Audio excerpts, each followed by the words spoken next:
This is the Writescast Network, brought to you by Dandelion Web Marketing and the Wisconsin Writers Association, and always streaming at writescast.net.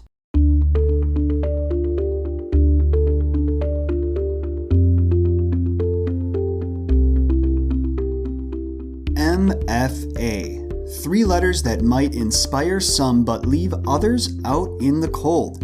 In an industry already rife with gatekeeping and rejection, it's only natural for one to wonder whether it's worth the process of applying for and completing an MFA of one's own. This episode's guest, however, has put 3 more letters before MFA, and she's using them to challenge the status quo when it comes to one's writerly education. Hey there, I'm author, writing coach, and Writescast Network founder R.R. Campbell, and this is episode 81 of your listener-supported R.R. Campbell Writescast here on the Writescast Network, brought to you by Dandelion Web Marketing and the Wisconsin Writers Association. For this episode, I'm joined by Gabriela Pereira of DIY MFA. Gabriela is a writer, teacher, and self-proclaimed word nerd who wants to challenge the status quo of higher education. As the founder and instigator of DIYMFA.com, her mission is to empower writers to take an entrepreneurial approach to their education and professional growth. Over the course of our conversation, we'll discuss Gabriela's challenge to the status quo and how you, our listeners, can get involved with a DIY MFA of your own. Stay tuned after the episode to learn more about what you can expect next on the Writescast Network, and thanks, as always, for listening. Well, thank you so much, Gabriela Pereira, for joining me here on the R.R. Campbell Writescast on the Writescast Network. Thank you so much for having me. I am so excited to be here. And I'm really excited to be interviewing you. I had a chance to tune into your podcast actually today for the first time. You brought a lot of energy to that particular episode, so I'm already feeling we're going to have good energy for this episode here today. So let's kick it off right away. We're talking about the DIY MFA today, but for listeners who might be tuning in and actually don't have familiarity with the good old MFA, Gabriela, can you explain what a traditional MFA is? Sure. So an MFA, it stands for Master of Fine Arts, and it's the degree that you would get if you were to do graduate studies in any type of art. So theater, music, studio art, and of course, creative writing. So the MFA generally consists of between 2 or 3 years of study. In those 2 to 3 years, depending on the program, you usually have a workshop component every semester. You also have literature courses that you take. Depending on the school, they may have other requirements like craft workshops or attending readings and basically like literary citizenship, being a good literary citizen. The program that I attended, I was in the Writing for Children division. So instead of majors, they have like divisions of writing. So the school I attended had poetry, fiction, creative nonfiction, and then writing for children. And so I took a lot of workshops, literature classes, both in children's literature and also in other literature. Like they wanted us to branch out and study other things, which was kind of fun. And then usually in your last semester, you do what they call the thesis, which is basically you write your book, or at least some portion that will become your book eventually. I worked on a manuscript that I eventually completed, but ended up never pursuing because DIY MFA kind of gripped me by the throat and didn't let go. So there you have it. So, and speaking of this DIY MFA, this is, of course, something that stemmed, if I'm understanding correctly, as a result of your desire to challenge the status quo in higher education, or namely, in this case, the traditional MFA. And Gabriela, what is it that made you want to challenge that status quo? Well, it's interesting. Like I talk about challenging the status quo of education, but it's really not about getting all down on the MFA itself. When I started DIY MFA, I started it because I loved my MFA program and I didn't want it to end. But there was this pesky thing called graduation. So I was, going to get shoved out of the nest whether I liked it or not. And I realized as I was sort of facing graduation and dealing with that a lot of the things that I did as an MFA student, I had already been doing to some degree at some point in my life. For example, I had a writing group that we would meet every couple of weeks and we'd workshop each other's stories. That was a lot like the MFA workshop that I was part of as a student. I read a lot of books. I was constantly reading and analyzing what I read, which is kind of like what I did in the literature courses at the MFA. And, I went to conferences, I went to readings, I went to workshops. So I was doing all those things already. And I realized that even though I had a great experience, a lot of that stuff was already part of my life. Like I didn't really need the MFA in order to have that structure. So what ended up happening was I realized also at sort of simultaneously as I was not wanting to let go of my MFA experience, I also realized that there were a lot of people in the world who wanted that MFA experience and couldn't do it. I recognize that even now, I probably wouldn't be able to do a traditional MFA. I'm not in a place in my life where that would be feasible or reasonable. I was in a very privileged position back when I attended the MFA program. My husband, a fancy law firm job. I could afford to take a few years off of work in order to really throw myself into my writing. We didn't have kids at the time. So a lot of those logistical things that would have gotten in the way of going to a traditional program weren't factors for us back then, but they are definitely factors for me now with 2 kids, running a full-time job, all of those things. So I realized there were a lot of people out there who wanted this experience. And I knew this because I talked to them. I asked them. These were like my friends from writing conferences or other places where I would meet fellow writers. And they wanted this experience, but they couldn't get it because they couldn't put their lives on hold just so that they could go back to school.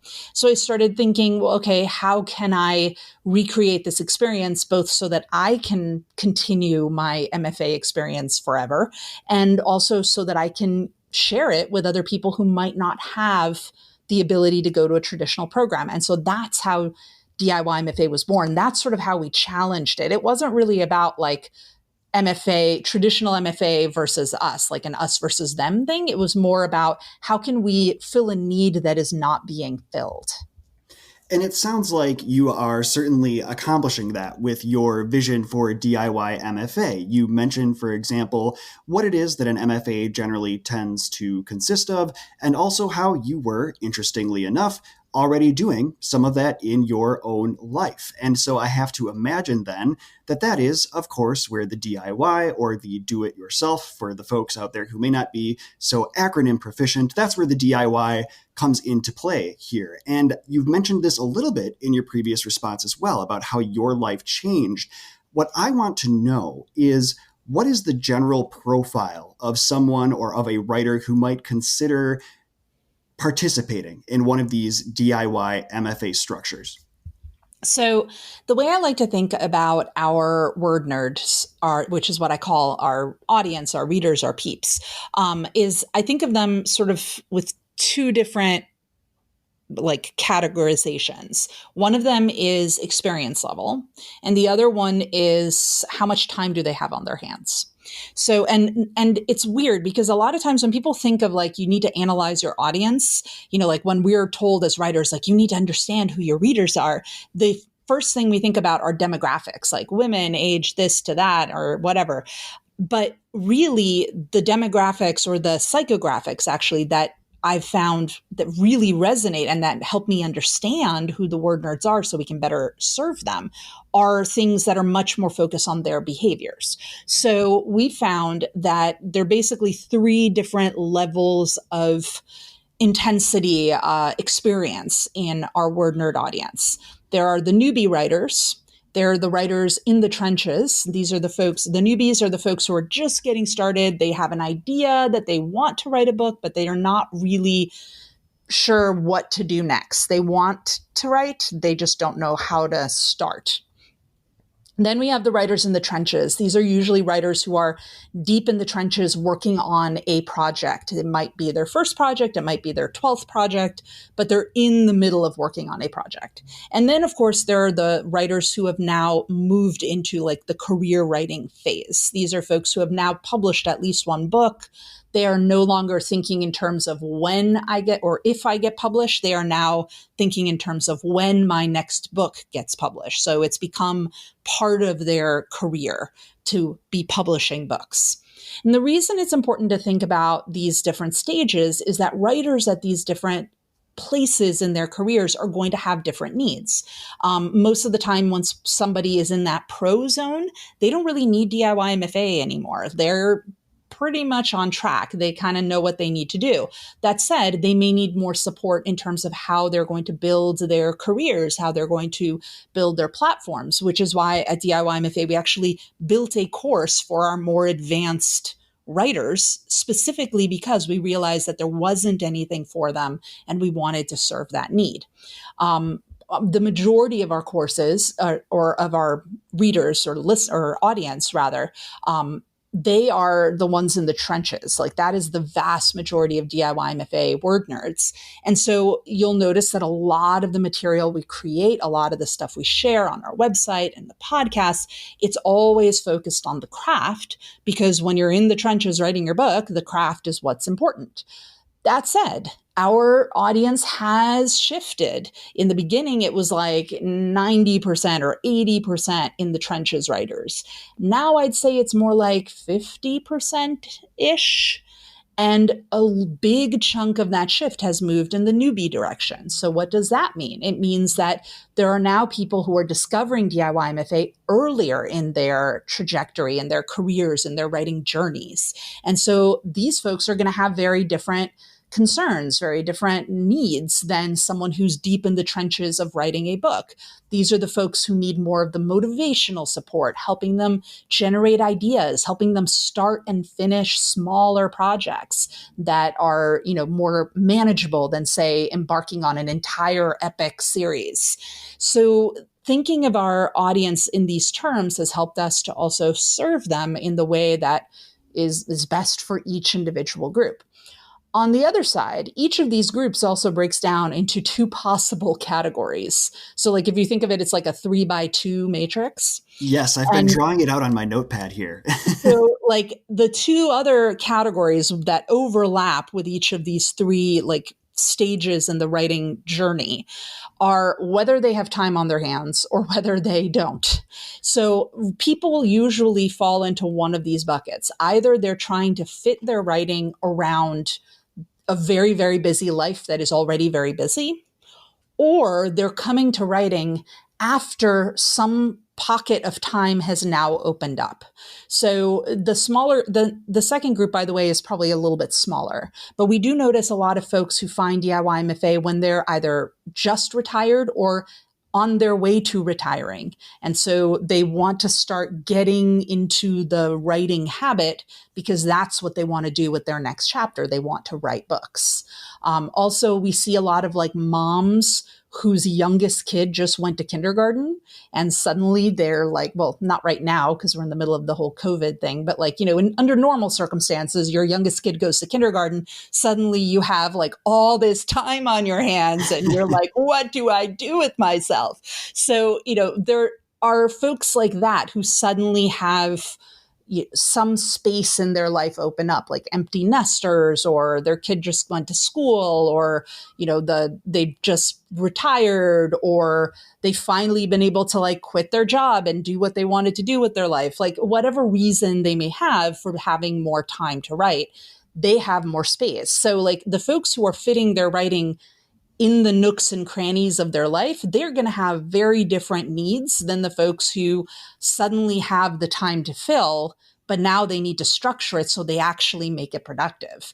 Both of those things, by the way, can be really challenging. It's just as challenging to have a long swath of writing time but not know what to do with it than it is to have really small pockets of writing time and need to fit your writing around a lot of other stuff. I can say 100% that that has been my experience as someone who was for a long time one of the people that had minimal availability and was just trying to squeeze in the writing where I could. Well, I always thought someday I'll have so much time to write. I'll carve out all this time and I'll write for 4 hours a day. Well, a couple of years ago, I made the transition to going to just work part-time, and I freed up 20 plus additional hours a week to write. And guess what I do in that time? Well, I still do about the same amount of writing. I just do a lot more podcasting. So it's amazing how that shifts, right? It's here at long last. It is here. We're talking about the Wisconsin Writers Association's 72nd annual Jade Ring Writing Contest. Yes, as of this episode's air date, the submission window is open, and the people of the Wisconsin Writers Association are looking for your poetry, for your nonfiction, and for your fiction to be submitted into this year's Jade Ring. First place entries in all of those categories will be published in Wisconsin People and Ideas magazine, as well as Creative Wisconsin Literary Journal, and there are also cash prizes in play and the coveted Jade Ring itself. So to learn more and to make sure you get your entry in before the window closes, visit wiwrite.org/contests today. That's wiwrite.org/contests. It is. And, there's an economics law called Parkinson's law that the idea is that your, what's the word? Like a task will expand or contract in order to fill the amount of space allotted for that task. The same thing is true for a budget. Like an expense will expand or contract depending on how much space you have in that budget. And so it's kind of amazing that like when we have more space, we actually become less efficient with our time than if we have a more contracted period of time. This is actually one of the reasons why when I need to get something done, I always schedule it right before I have a hard stop time at the end. Like I have a meeting or a podcast recording or something that I will have to drop everything and go, because it forces me to like use Parkinson's law to its best effect. Like I have to keep whatever work I do, whatever writing I do within that pocket of time. So I make the best use of it as I possibly can. And now there is a pro tip. I really do appreciate that, because what I have found is that to make sure I'm still doing my writing, I have time set aside for it in the morning, but I used to be really good about picking it up in the afternoon. But without structured time and without a little bit of a deadline there to kind of make me take advantage of this law in the same way that you do, well, that afternoon writing time has fallen to the wayside and it's gone into all of this other platform-oriented business, which of course I love, but it's not the same as words on the page. So a great tip there from you, Gabriela, and I hope that that is something listeners can take with them as we advance through this conversation. I did want to say, though, that I really appreciate what you were saying earlier about how the profile of the individuals who participate in a DIY MFA or who are part of the audience, it's really diverse. It seems like it is something that is made to be accessible to individuals and really meet them where they are at so that they can have a sort of versatile experience. They can sort of do, maybe they're not able normally to do a residency program or even a part-time residency program because, well, guess what? They're doing that residency from the comfort of their own home, right? So I really do appreciate that. And I think that is one of the many advantages that we might see to a DIY MFA over that sort of more traditional structure. Absolutely. And I think that everybody wins when you have more diversity in a community. One of the things I love is how different every cohort of students that we have, how different it is. Not just in terms of like, ethnicity or racial diversity or socioeconomic diversity. And part of the reason we price our courses the way we do is because we both want to honor the value in them, but we also want to make them as accessible as we possibly can. So we really are very careful in making sure that we make it as accessible as possible. And also just like one of the things that always blows my mind is the age range. Like we've got folks literally just like college students who are doing DIY MFA like while they're still finishing their college studies, all the way to folks in like their 80s. And that is amazing to me. I think it's so incredible. And there's a wealth of knowledge that each person brings to the table, a wealth of experiences, a wealth of just life that is, I think it helps to amplify the experience for everybody in the group. So to me, that's just like, it's one of my favorite parts of DIY MFA. Just like there are so many stories that we have to tell in, say, the realm of fiction, there really are so many stories that need to be told in the nonfiction of our lives as well. And that's something that I have really come in to understand better through the Writescast Network's new Profiles in Encouragement series, which kind of stemmed from this whole, well, feels like the world is standing still right now. What can we do to support each other? I've been encouraging people to call into the show. I've been encouraging them to send voice memos to my email inbox and share their words of encouragement, their inspiration, their story to being a writer. And just like you say, Gabriela, it is so inspiring to know that there are people of all different ages, of all different backgrounds. They're coming to the world of writing from many unique places in their lives and with a great set of different experiences behind them. And they really do make up this fantastic tapestry of not necessarily the hashtag writing community that we see just sometimes online, but what is truly a global experience, a global writing community. And DIY MFA gives people the opportunity to really tap into that, it seems. And that's something that, as I am continuing to learn and be impressed by every day here on the Writescast Network, it's really great to be a part of that in whatever capacity we can. Absolutely. And there's also another level of diversity that comes into play too, and that's diversity in what we write. I find that a lot of genres tend to get siloed. This is especially true the more I've been like exposed to how publishing operates, how you might have like a big publisher and different imprints within the same publisher are basically just like their own little pockets and they don't communicate with each other. They don't know what books are coming out in the other imprints. It's kind of astonishing to me. And, it also to me was really amazing when I was in the traditional MFA so I was in writing for children, which was kind of like, we were like the renegade group because we were writing books for kids, but that also meant that like we wrote fantasy and we wrote sci-fi and we had someone writing graphic novels and we had all sorts of like really cool genre-y, but also beautifully written stuff coming out from our cohort. And a lot of the other divisions like poetry and fiction, I remember in our graduation readings, a lot of their stuff sounded the same. And, there's often people joke about how you go to a traditional program and a lot of the voices that come out of MFAs start to sound the same because they're taking the same classes and they're hanging out with the same people. And there's sort of that echo chamber effect that ends up happening. And one of the things I love with DIY MFA, also with when I had that critique group that I met with, is we were always every single genre. Like we were genre agnostic. We accepted everybody.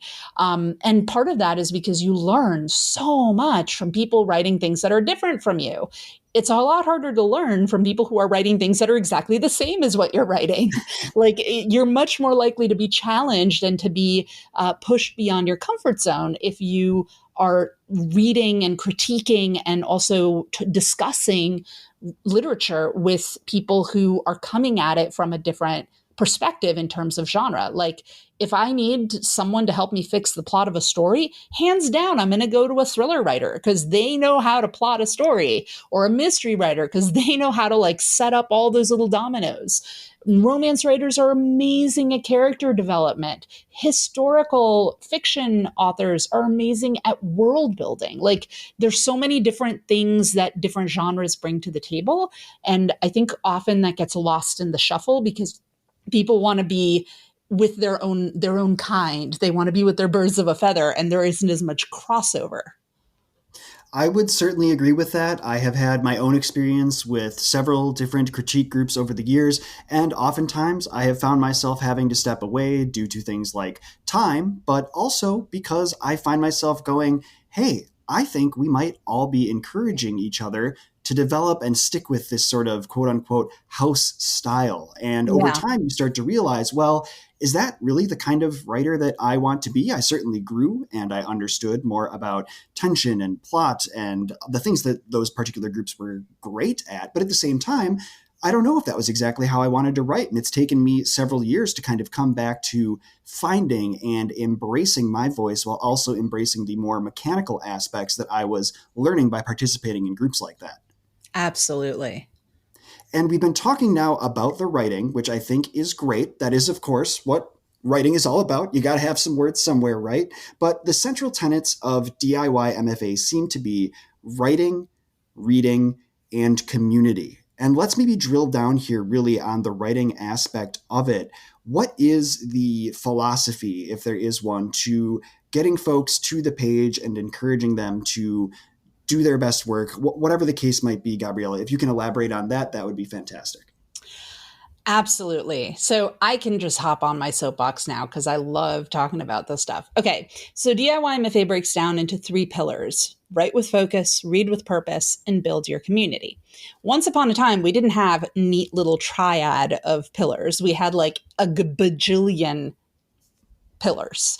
It took a long time of like refining and working through the structure of the DIY MFA curriculum to figure out like what our methodology really was.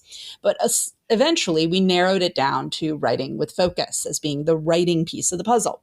Now, I think of writing as any sort of creative output. So it may not necessarily be writing things on a piece of paper. It could be producing, like talking into an audio recorder. It could be writing blog posts if that is part of what it is that you do to create your body of work. So like a lot of times people are very relentless in saying like, if it's not going to be in the book, it's not real writing. And well, that's sort of true. Like, I think you could go down the rabbit hole of writing character dossiers to death and never actually finish a book. But I think we also need to acknowledge that there's a lot of other writing that happens around our book writing that is just as important and that needs space in your writing schedule.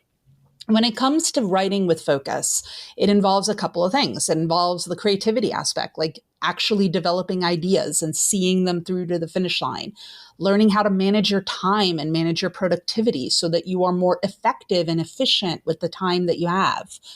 So these are all sort of ancillary things. And then there's the actual craft of writing, understanding the craft and mastering the craft. That is probably my favorite part of DIY MFA and of the curriculum. It's where I pour my heart and soul because I just love geeking out over the craft of writing.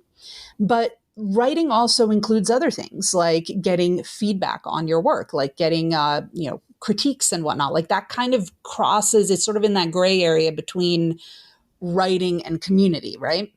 One of the core tenets at DIY MFA, one of the core philosophies is that I am a firm believer in being proactive with your writing skills as opposed to being reactive with them, which is one of the reasons why at DIY MFA, we often will lump critique with the community part. And it's often added on later in the educational process than a lot of traditional MFAs do. In most traditional MFAs, that is the bulk of your writing work, is what you write for your workshop. And then you basically bring in your pages and people rip them apart. And while that is certainly valuable to get feedback on your writing, you have to recognize that when you're getting feedback, you are learning by writing something and then having someone say that's wrong or that's not good enough, and then you fix it. So it's a retroactive way of learning as opposed to a proactive way of learning. At DIY MFA, we're much more interested in helping people build good habits to begin with. So instead of having you learn to do things one way and then have to like upend your process because it turns out it's no good, it doesn't work, we'd much rather have you build your skills and practice. We talk about micro practicing, like taking one tiny skill that you need to do in a book, whether it's a transition from one time to another time, and try to brainstorm, like how many different ways can you get your character from morning until the next day without saying the next day? How can you create that gap without having to write 30 pages? And sort of working out these like niceties of the craft in little tiny pieces. And then when you sit down to write your book, you actually have the skills. So like it'll come out naturally. It won't be stilted. It won't be like mechanical. So I'm a firm believer with the writing component, really diving into the craft. This is why at DIY MFA, a lot of times we'll practice, like it's a lot of technical practice. Like in our courses, I'll give people actual homework assignments. Like, I want you to write this scene 4 different ways. Here are the 4 different ways that you're going to write it. And then you tell us which one you like the best. That gives people a much more proactive approach to their writing. And it also gives the writer more agency, right? Because it's not up to someone else to tell you what you did wrong. It's up to you to try to experiment with different choices and then decide what you like better. Well, I am recording this ad in the early afternoon, which means I am suffering from that post-lunch lull, and right about now I am wishing I had not gone through my 421 Brewhouse coffee so quickly. I really do miss it. I like that mountain mist. You've heard me talk about it in past episodes before. 421 Brewhouse has those really cool, reusable, resealable bags. I've still got that bag laying around, but it's empty and it's making me sad. I need to find a way to keep using it. Sustainability is really important to 421 Brewhouse, and it's really important to us here at the Writescast Network as well. But you know what else is really important? That coffee, and I really need to place another order, and I hope that you'll consider placing an order with 421 Brewhouse as well. You can visit their Shopify page and get in on some of their awesome blends like Mountain Mist, Amazon Haze, Sahara Sunrise, Arctic Snow, which is their decaf. They do make a decaf available for you as well. So please, seek out 421 Brewhouse. Go ahead and use coupon code Writescast at checkout. You'll get yourself a nice little discount, and that'll help the Writescast Network out as well. And then, you won't be like me, missing your coffee in the early afternoon. So again, that's 421 Brewhouse. Those are the numbers, 421 followed by Brewhouse. Go ahead and get yourself a bag today with coupon code Writescast.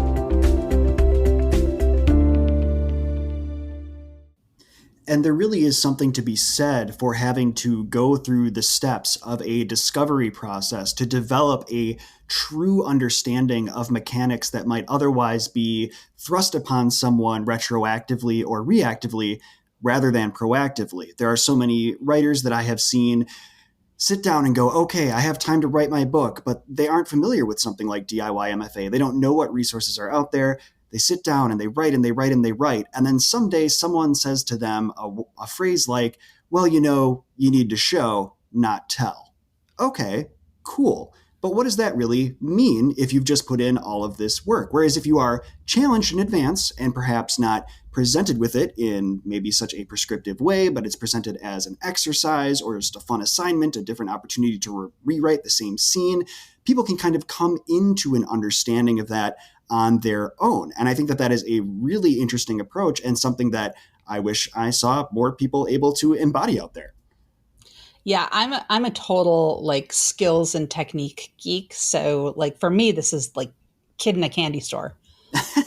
Right. And that's great because what I love too is that at the Writescast Network here, we are of course all about talking craft, but we're also about talking these sort of ancillary things like making time to write, or even you mentioned having this one tiny skill that you're going to have someone focus on. Well, we did a whole episode on that probably a couple of years ago by now. That was the Training Your Writing Dragon episode for people who might be familiar with that one. That was a lot of fun. So it's really neat to see that everyone's out there trying to see what works, and it seems like you are bringing it all under a nice umbrella here in this one, or should we say this pillar or this column, one of the 3 that you have for DIY MFA, where the writing is concerned.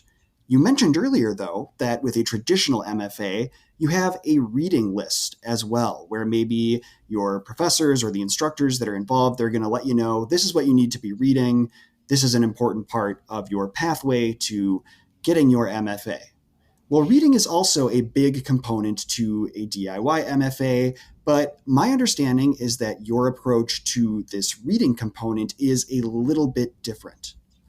Yeah, so I'm not good at dealing with authority like at all. So when people say like you have to read this, I will totally not read it because that's Understood. just me. Yes. Yep. And so with DIY MFA, when I was trying to figure out, like I knew reading had to be a big part of the puzzle. And in most MFA programs, and the reason I say most is like I've looked at, when I was developing DIY MFA, I didn't just look to the program I had recently graduated. I also researched a lot of other programs. And, you know, if you look at what their application process is, and you look at like, they'll say what their curriculum is and what the required courses are. And from that, I was able to glean what the breakdown was in terms of like how big of a part the workshop took or the reading, you know, literature courses took, et cetera. And one of the things that kind of drove me nuts at the MFA program is while I had some really wonderful literature classes, like don't get me wrong, I think I probably took all the best ones. I was super lucky. I got into all the best ones, but it just drove me nuts to have to read books that someone else was telling me to read. And I remember I was taking this one literature class on the vernacular, and this professor became like my absolute favorite professor after that. He basically walks in on the first day of class. First off, he walks in, he puts a bottle of wine in the middle of the table. And so I'm like, all right, dude, like yeah, I get you. You're my kind of professor. And then he's like, look, some of the stuff you're going to read is really, really, really boring. And I get it. So if you can make a compelling argument for why you couldn't get past a certain point in the book, I will listen to the argument and I will give you a free pass on that book. That And is let me smart. take it. Let me tell you, I took him up on that multiple times. But to me, that was really interesting that he took that approach because he was respecting us enough to respect our time and respect that like we weren't just going to read these books that weren't resonating with us just because the teacher told us to. And B, he was making us think about why we didn't want to read it. So that actually was in some ways a more educationally beneficial, like a useful exercise than if he had just said, whatever, you don't like these books are all boring, let's scrap them from the list. Or if he had said like, you know, you have to read them, suck it up and read them anyway. So he was like that kind of got me thinking. And I was like, well, what if people were empowered to choose their own reading lists? Like we're not dummies. We're grown-ups here. Like anyone from college and beyond, like college age and beyond, probably even high schoolers, are smart enough to be able to pick what books they want to read and put together their own reasonable reading list. If I'm left to my own devices, the stuff I would have picked probably would have been as challenging or more than the stuff that this professor was making us read. But it would have been stuff I wanted to read. It would have been stuff that resonated with me. So that is where I started thinking about like the mechanics of putting such a reading curriculum syllabus together. And so I started thinking, well, what kinds of books would one need to read as a writer? And I also was thinking in terms of like, how could I make this streamlined so that another person could follow the same steps as me, but develop a very different list that's totally catered to them? So I came up with the 4 C's. The first C is comps, comparable books. These are books that are similar to the book that you are working on or whatever project you're working on, you know, the competitive books or whatever. The second C is for contextual. So anything that you might read to lend context to your book. So it could be research. It could be a book that is similar in terms of theme, but maybe it falls in a different genre. Anything that could help inform the book that you're writing, but it isn't in direct competition to the book you're writing. The third C is contemporary, because let's face it, it's really easy, at least for me, to like spend all my time reading the really, really old stuff. Like in college, when I have an English major, and I never wanted to read 20th century stuff. It was all like 15th, 16th, 17th century stuff. And like there was a 1 semester requirement of 20th century literature. And that was like painful for me. But anyway, I survived. So, but like, you know, I've realized like contemporary books are kind of important, especially in some genres when trends change really quickly. Like if you look, for instance, at the category YA, right, young adult, that category has really only existed as its own thing and not as an offshoot of children's books or adults books since like the 60s. Hmm. So that's a very small span of time for a category of literature to exist, which means that anything from like the 90s or the early 2000s are now going to be considered classics. They're not current anymore because they're already like 20 years old or 30 years old. So, like, within the context of the existence of this type of literature. So, you have to think about, like, okay, all these books that people think of as being like like Speak from Laurie Hall Sanderson, quintessential YA book. It's not a contemporary book anymore by any stretch. Like, that book is a classic. So what are the current books that are out right now? And I like to consider contemporary anything that's been published within the last 2 to 3 years tops, because current needs to be really current. And Right. then, of course, you have the classics. So, like, the classics could be, Shakespeare. They could also be, YA novels from the 90s.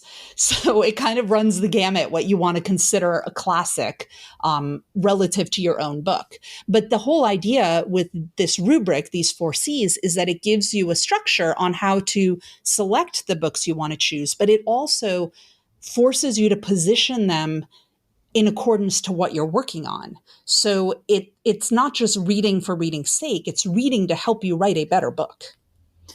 And it really is also a one hand feeds the other feeds the next, because you talk about, for example, comp titles, and we also talk about contemporary titles. And one thing that I see or I hear all of the time is that when it comes time to seek representation for authors who are trying to go the agented or the traditional route, they'll have these comparison titles in their query letters that are maybe decades old, that are maybe classics, for example. Mhm. And okay, great. You might have studied up really intensely on those classics, right? But if you aren't writing in the context of the current market, or if at least you don't understand how quickly the market can change, giving agents an opportunity to understand where your book fits in that contemporary, that third C, and also ties in then, of course, to our comp titles. And we, of course, did it all with context in mind while having studied the classics. And so it's all very interrelated, it seems. And it's important that you've made those distinctions, I would say.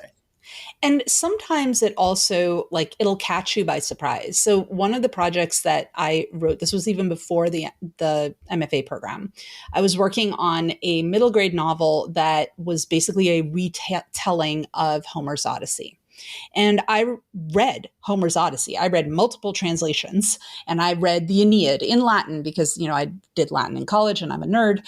And I read all these books that were like sort of ancillary to this project. And I remember at one point kind of stressing out because there was a scene that I wanted to include that involved the Trojan horse. But it turns out the Trojan horse, like, that happens during the battle, right? So I'm thinking, like, this isn't going to work.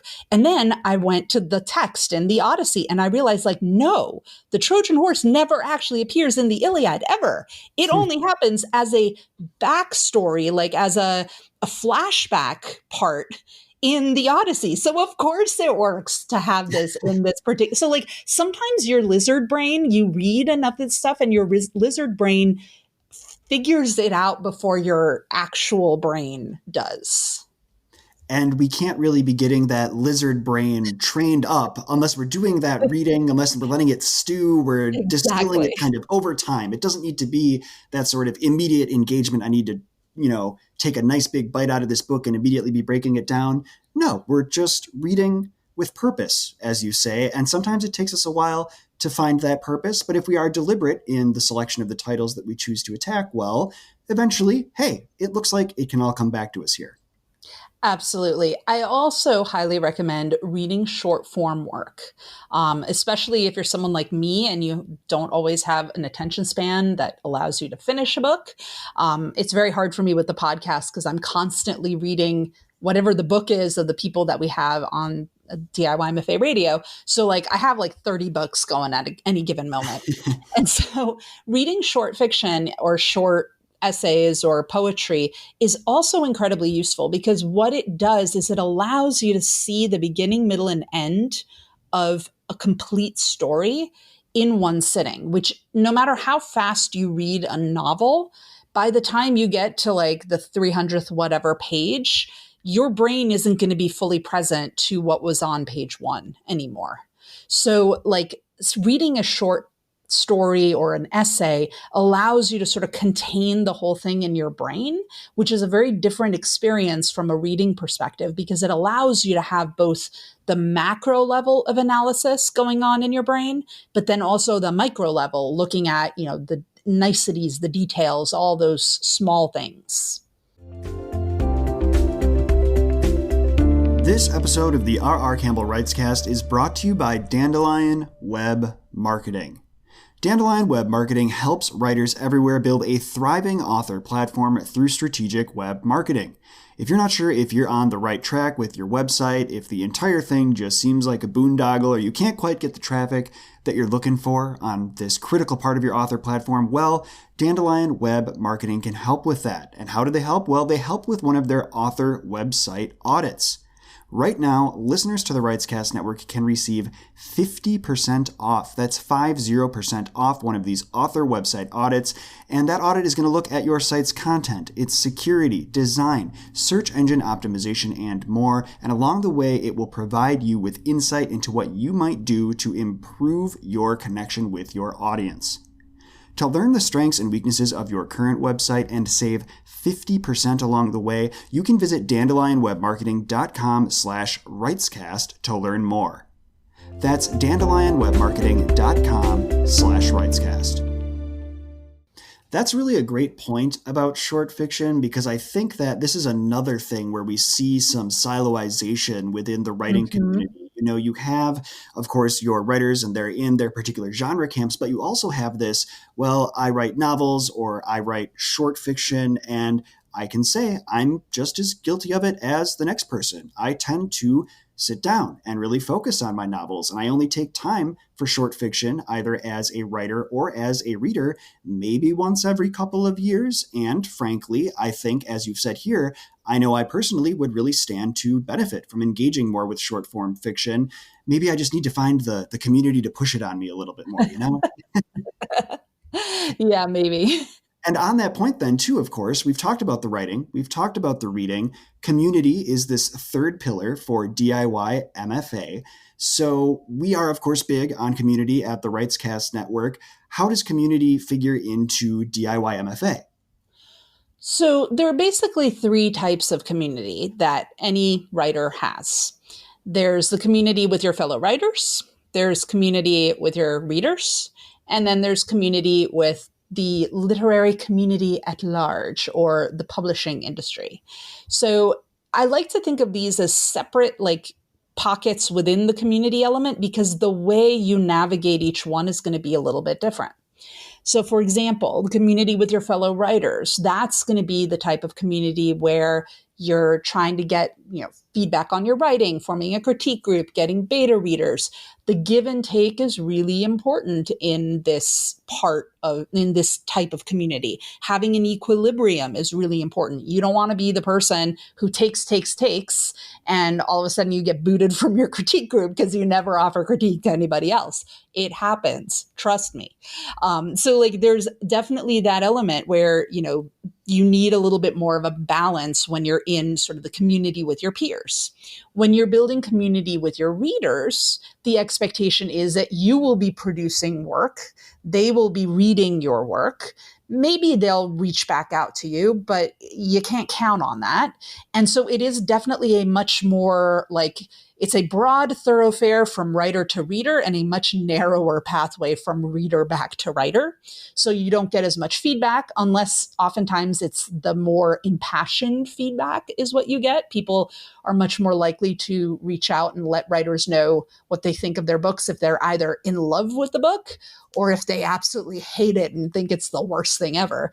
You don't get a lot of the, it was kind of okay feedback on your work. People don't bother to take the time to give that kind of feedback.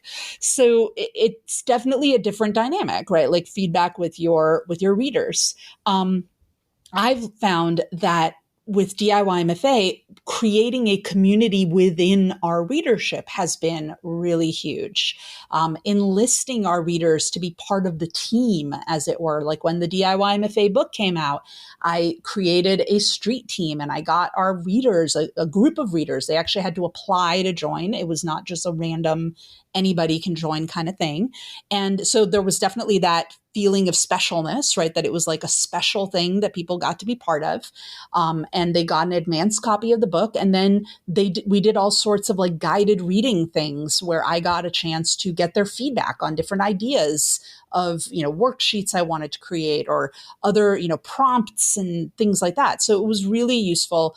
I learned a lot from it. I got a ton of feedback from the readers. They also had a blast doing it. So it kind of it was sort of a, what's the word? Like there was a synergy to it, but it definitely is a different dynamic than had that group been, say, people who are my peers, in terms of like their, fellow writers, et cetera.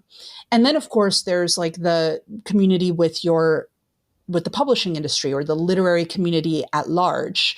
And there again, it's like if often for writers, it can feel like an imbalance. Like it can feel like agents and editors are up on this pedestal and we're kind of like scrounging for the scraps at the table, which is a horrible feeling. And it's so not true, but it's really hard sometimes not to allow ourselves to buy into that thinking when we hear stories about how many times people get rejected before their book finally finds a home and all of that stuff. So it's really hard to stay the course and to, let yourself really feel that, yes, I do have a seat at the table and whatnot. I remember for me, like, it took a long time to recognize that, like, wait, I should be here. It's okay that I'm here. That took a while. And I really like this idea of dividing the idea or partitioning the idea of community into these three unique lanes. Because one thing that I found as an author is that when it came time for my first books to come out, they came out in rapid succession. There wasn't a lot of opportunity to learn from my previous mistakes. So what I did is, well, I relied on my community. I relied on my platform. But as it turned out, the community that I had been cultivating was very writer specific. It wasn't necessarily open to readers or people who would normally read the kind of fiction that I was producing. And so I had to and continue to be on this sort of long journey to figuring out who my ideal reader or who my readers are or would be. And, that's tough to do when the book's already been out for a while because, well, you were hoping on readers recommending it to readers, but you were marketing to writers all along. And so it's good to have that idea in mind as we try to be proactive again, rather than perhaps reactive. It's funny that you mentioned that because I think a lot of people, it's easier to talk to other writers, right? Because other writers, like they get it. Like we're all wizards, word wizards living in a muggle world. So it's easier to talk to other word wizards, right? But what we often will think, we'll often think to ourselves like, well, writers like to read. So of course it makes sense that we talk to other writers. What we forget is that of the population of readers in the world, only a teeny tiny little group are actually writers. Yep. So we're basically excluding this much bigger population of people who would also be really interested in our books because we just don't want to, we're not taking the time to reach beyond our word wizard circles. The other thing too is like having these three lanes also allows you to modulate how you present yourself. So like the way I present myself to my readers is going to be very different than say the way I might present myself to like when I'm navigating, a book expo kind of event that is much more sort of business oriented. And so it's just a question. It's not that like I'm acting fake or I'm like being different, but it's that you modulate, like your personality is still the same, but you modulate it slightly so that you're speaking and communicating with the right language for the audience that you're communicating with.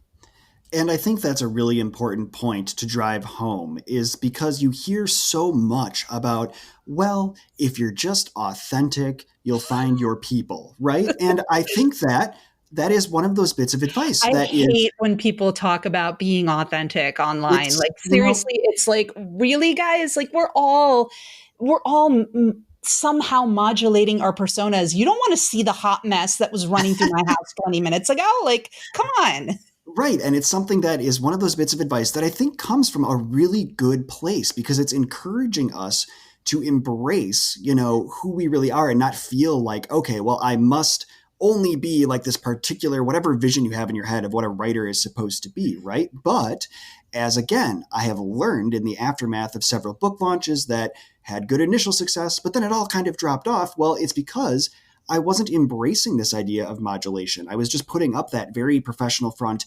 everywhere. And it hasn't been until the last several months where I've returned to kind of writing in a style that feels more true to me, where I've started a new podcast where it is just not about sitting here and being professional about writing, kind of like we're doing in this environment, but really just letting the wheels spin and trying to embrace this other more modulated version of me that I'm hoping eventually might connect with readers. And if it doesn't, at the same time, it's still an opportunity for me to try and engage with whoever might be tuning into that particular podcast. So there we have it again. We want to be aware of this partition because there are opportunities to then better understand it and embrace it as we see fit rather than relying on that sort of stock, well, just be authentic advice because, well, Gabriela, you've made your feelings very clear about it, and I'm starting to learn that it's much more complicated than I would have expected as well. It's interesting too. I get up on my soapbox about this stuff a lot.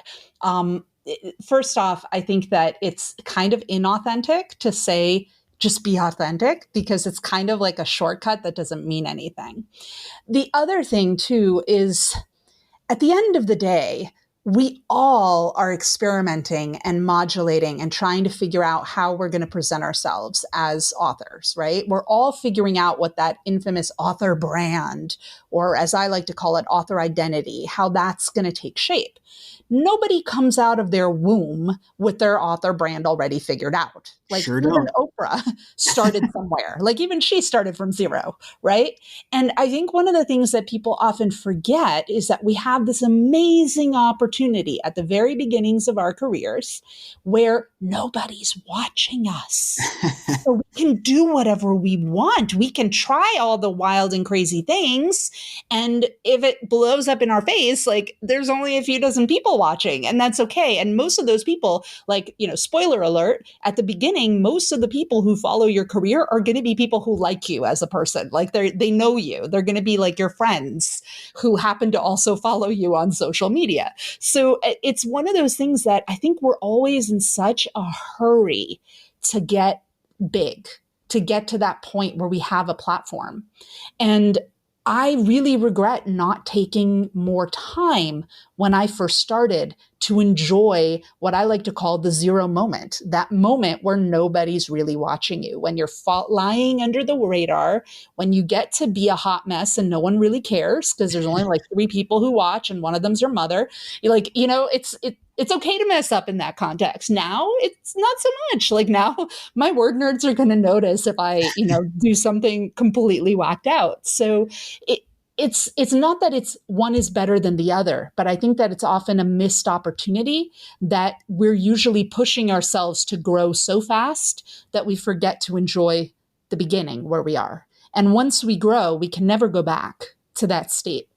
A lot of really great lessons there. I know that we scooted a little bit away from DIY MFA itself, but I'm really grateful that you were able to share that with us because those are all the things that I personally am trying to work through right now. So I will take all of that to heart because you are very spot on. And as I continue to discover this week after week in my new Just Me with R.R. Campbell podcast, yeah, that's the understanding that I'm starting to develop for myself as a person, for myself professionally, and I'm hoping that listeners and viewers over on YouTube are starting to do the same. We'll all try and get there together. We don't need to be in a hurry, right? So very good, Gabriela. We've talked so much today. We've covered a lot of topics here, but I know that this is really just a start of what DIY MFA can really become for writers. So why don't you take a moment now to let listeners know where they can go to learn more and to start with this themselves if they would like to do so? Absolutely. It's funny you mentioned that we kind of scooted away from DIY MFA. The reason I am so passionate about this platform stuff is that we are in the middle of rebuilding our flagship platform course with the hopes of releasing it in mid-May. So fingers crossed. Yeah, so fingers crossed. That's exciting. But yeah, for folks who want to get to know me, get to know DIY MFA a little bit more, what I always recommend first and foremost is hop on over to DIYMFA.com/join, JOIN, and sign up for our newsletter. You'll get the starter kit, which is basically like it's a kit basically with DIY MFA exercises for each of the pillars: writing, reading, community. And then we also have an additional worksheet for the podcast. And we kind of give you the lay of the land over the course of a few weeks where you get these emails with the resources. So you can get to know, you'll get more of a deep dive on the building your reading list. You'll get to know a little bit more about getting those words on the page and a technique that I offer or that I recommend for that. And it'll also give you a sense for the style of what DIY MFA is all about. So you get a sense for whether you are truly a word nerd at heart. We also have a free Facebook group that's like part of our, anyone who joins the newsletter, it's included in that email we send out with the resources. So if you are on Facebook, I know Facebook, a lot of people aren't into that these days. But if you are, that's where the cool kids hang out. So come and hang out with us. And I'd say like the starter kit, joining the Facebook group. And then if you are into listening to podcasts, we have a podcast. So you'll find it linked on the main DIY MFA page. But if you go to DIYMFA.com/listen, you'll get the entire archive because iTunes only like publishes the most recent, I think, 100 episodes, but we've got like 300 some odd episodes at this point. So you'll get the whole kip and caboodle, and you could start at the beginning. I hope you don't, because those are really embarrassing, but like you can start in the middle and then move your way forward. And we've got some really amazing authors who I've had on the show. So that it's a lot of fun. I think you'll enjoy it. A lot of fantastic resources there, and I can say firsthand, I did head to DIYMFA.com/join a couple of weeks ago and get those newsletters. Very informative stuff. They helped me prepare for this conversation. I know we had a quick turnaround time from first contact to recording, so I was very grateful for those newsletters for that reason as well, and I'm looking forward to getting into the podcast. So, Gabriela, thank you so much for joining me for this episode of the R.R. Campbell Writescast here on the Writescast Network. Thanks so much for having me. This was so much fun. That's all for my interview of Gabriela Pereira of DIY MFA. For more from Gabriela, you can visit DIYMFA.com or check out her book, DIY MFA, Write with Focus, Read with Purpose, Build Your Community. Thanks to Gabriela for joining me, and thanks to you, dear listeners, for tuning in. If you enjoyed this episode, I'd love it if you could leave the Writescast Network a rating and review on Apple Podcasts or wherever you listen to podcasts. This will help the Writescast Network reach more writers like you, and building that community is what we, and I hope you, are all about. To those of you who have already left us a rating and review, thank you. I'd also like to thank the Writescast Network's patrons who contribute to our programming financially at patreon.com/Writescast. In exchange for their support, Writescast Network patrons get access to some great patron perks, including Writescast Network swag like stickers, t-shirts, and mugs. They get discounts on my editing services, and they get entries in monthly drawings for partial manuscript critiques performed by yours truly.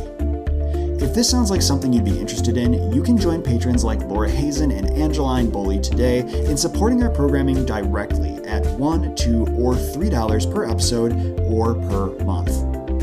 Any level of contribution will get you access to some of those fantastic patron perks, so become a supporter today by making your pledge at patreon.com/Writescast. That's patreon.com/Writescast. Thanks as well to our on-air sponsors Dandelion Web Marketing and the Wisconsin Writers Association. To learn more about them or our other sponsors, you can visit writescast.net/sponsors. Coming up next on the Writescast Network is an episode of Novel Approaches. For this one, I'm joined by author Candice Lee of the But Is It Right podcast, and we'll be discussing emotional wounds as motivation. That episode will hit Apple Podcasts, Writescast.net, and your other favorite podcast listening platforms on May 8th. Until then, you can stay in touch with us by visiting Writescast.net or by saying hello on Twitter, Facebook, and Instagram at Writescast, or by searching for the Writescast Network. We're also available by email at writescast@gmail.com, and you can now call us at area code 608-284-8342, where you can leave a voicemail with questions for future guests or other matters you'd like us to address in future programming. Again, that number is 608-284-8342. To reach me personally, you can visit rrcampbellwrites.com or holler at me on Twitter as @IamRRCampbell. I love hearing from listeners of all backgrounds, so please don't hesitate to reach out. Thanks again for listening. Until next time, this is R.R. Campbell signing off. Write on and write well. This is the Writescast Network, brought to you by Dandelion Web Marketing and the Wisconsin Writers Association, and always streaming at writescast.net.